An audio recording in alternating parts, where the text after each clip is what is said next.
야고보서입니다. 야고보서 3장 1절. 제가 인 성경으로 373면입니다. 373면 야고보서. 신약 성경 373면 야고보서 3장 1절부터 12절까지입니다.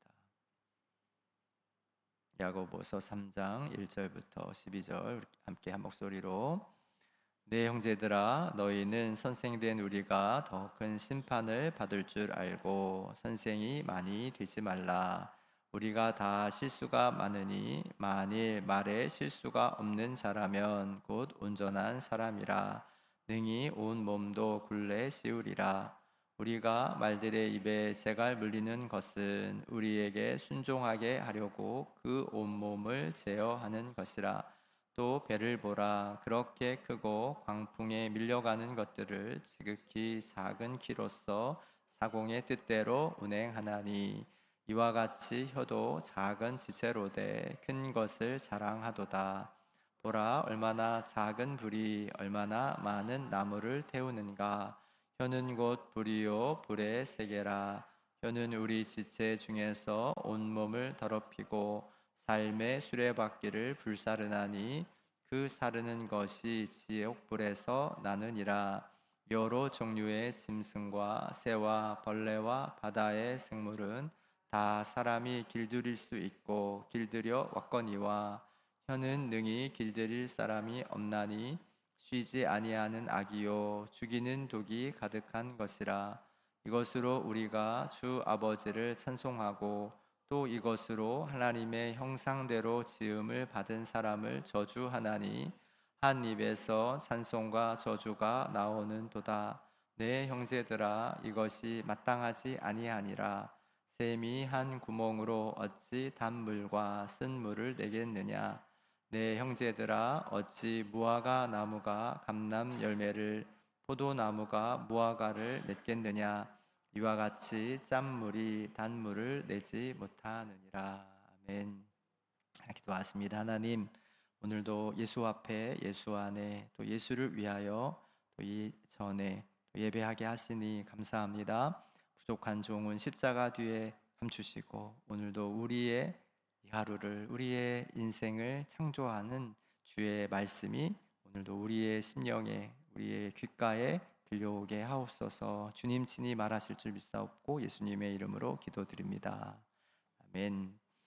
오늘은 이제 전도에 대해서 하는 설교를 이어서 말에 덕을 세우는 사람이라고 하는 이런 주제로 말씀을 드리려고 해요. 우리가 작은 예수가 되라 이런 주제로 말씀 전할 때 첫 번째는 순종이고, 두 번째는 섬김이고, 세 번째는 전도고, 이제 말에 덕을 세우는 사람입니다.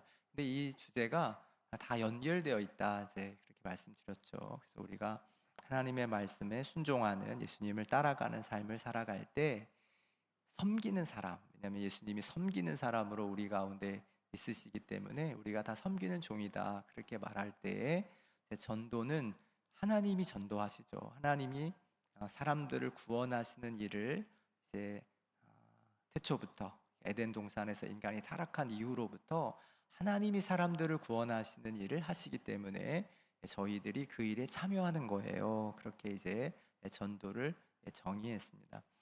그러면 말에 덕을 세우는 사람이라고 하는 것은 우리의 인생이 삶 자체가 복음을 전하는 것이려면 우리의 삶의 모습이 하나님의 살아계심, 하나님의 선하심, 하나님의 사랑을 나타내야 하는데 이제 우리의 삶의 모습의 가장 대표적인 모습이 우리의 말이죠. 그래서 오늘은 말에 대해서 생각해 보려고 합니다.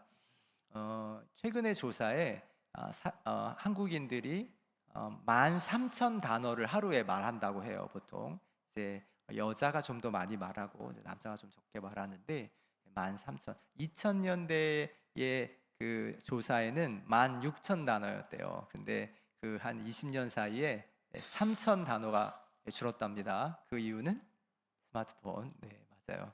매년 조금씩 줄어들고 있다고 해요.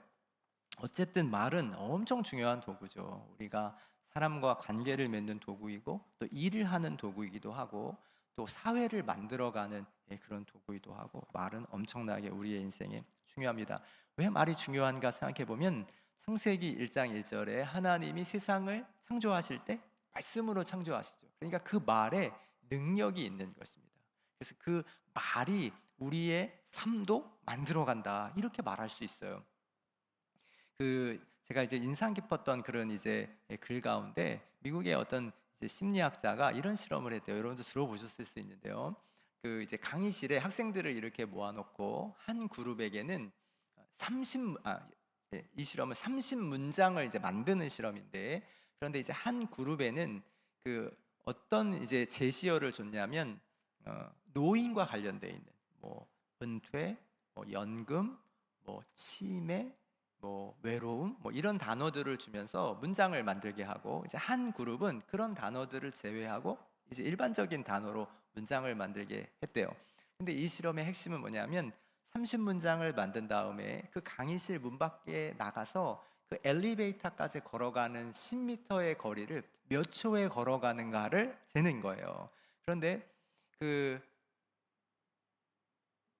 일반적인 제시어로 문장을 만든 그룹은 7.13초, 평균 30명이 걸어간 그 시간이 7.13초였는데, 그 노인과 관련되어 있는 말로 문장을 만든 그룹은 8.20초 걸렸다고 하는 거예요.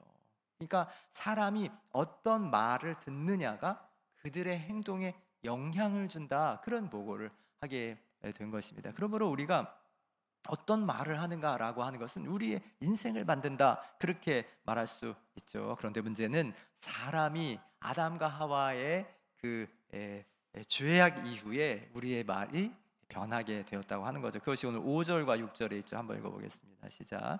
이와 같이 혀도 작은 지체로 돼 큰 것을 자랑하도다. 보라, 얼마나 작은 불이 얼마나 많은 나무를 태우는가.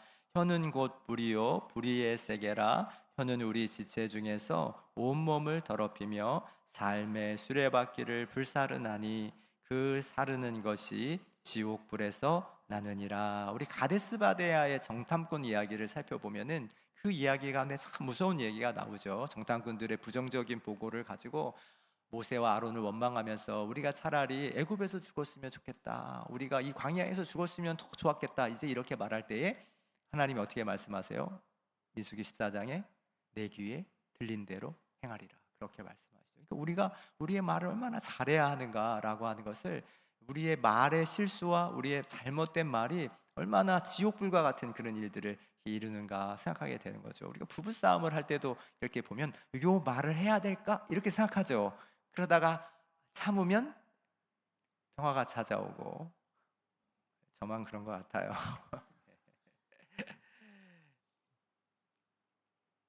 2007년도에 제가 기억하는 그 정동영이라는 정치가가 있습니다. 이 사람이 2004년도에 어떤 일을 하냐면 총선에 이제 선거 운동을 하다가 말실수를 해요.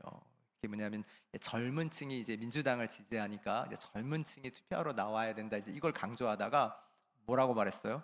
노인들은 집에 계시라고, 그렇게 말했죠. 이분이 진짜 그 당시에 너무나 인기 있고 아마 대통령이 됐을 수도 있을 거다 생각하는 그런 상황에서 그 말 한마디가 지금까지 정치 인생을 힘들게 하는 것을 보게 됩니다. 2절을 한번 읽어볼게요. 같이 2절입니다. 시작. 우리가 다 실수가 많으니 만일 말에 실수가 없는 자라면 곧 온전한 사람이라 능히 온몸도 굴레 씌우리. 여기 우리라고 표현하는 것을 보면은 이 야고보서를 예수님의 동생인 야고보가 기록했는데 교회 지도자죠. 그때는 베드로보다 더 큰 영향력을 가지고 있는 큰 사람이었어요. 그런데 이 본문을 잘 보면 누구도 말에 실수하는 거예요. 야고보도 말에 실수를 한다는 거죠. 누구나 우리의 인생에 우리가 가지고 있는 우리의 이 성품이 말의 실수를 완벽하게 없이 하는 사람이 없다고 하는 것입니다. 그런데 우리가 실수가 있지만 어떻게 하자는 거예요? 그 실수를 줄여가자는, 우리 실수가 없도록 없는 삶을 목표로 살아가자고 하는 것입니다. 왜냐하면 말의 실수가 없는 사람이 어떤 사람이에요?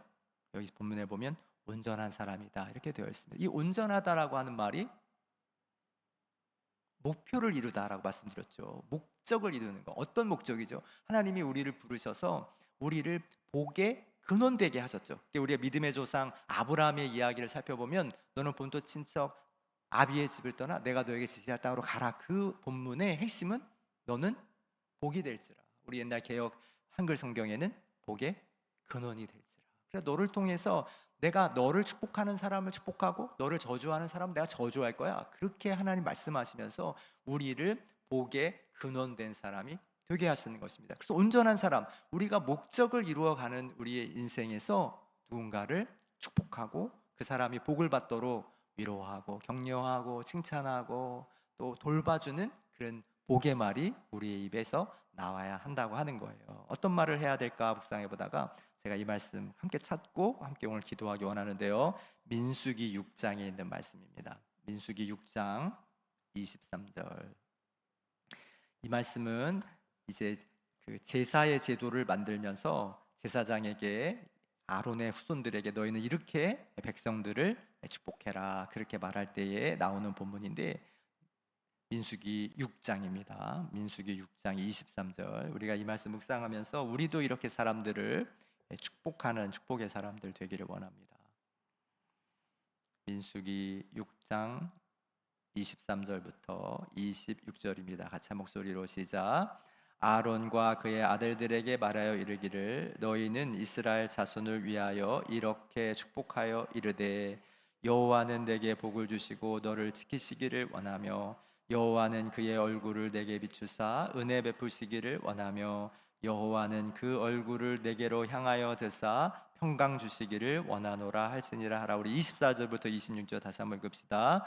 여호와는 내게 복을 주시고 너를 지키시기를 원하며 여호와는 그의 얼굴을 내게 비추사 은혜 베푸시기를 원하며 여호와는 그 얼굴을 내게로 향하여 드사 평강 주시기를 원하노라 할지니라 하라. 너를 지키시고 너에게 복을 주시고 너에게 평강 주시기를 원한다. 그 말이 저와 여러분의 입술을 통하여 선포됨을 통해서 이 땅에 복이 이루어지고 여러분의 삶이 복되고 여러분의 삶을 만나는 이들의 삶이 복을 받는 복의 근원된 인생이 다 되시기를 주의 이름으로 축원합니다. 기도하겠습니다. 하나님, 우리가 때때로 우리의 말을 통하여 누군가의 삶에 또 우리의 삶에 또 그 부정적인 영향력을 또 아픔을 또 줄 때가 있습니다.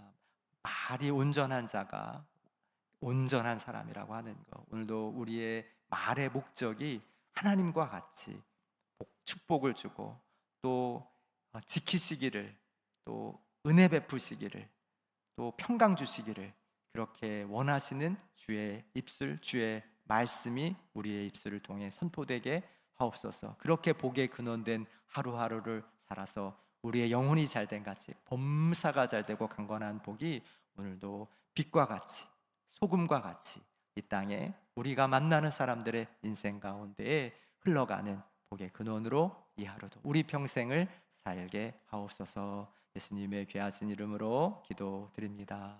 아멘.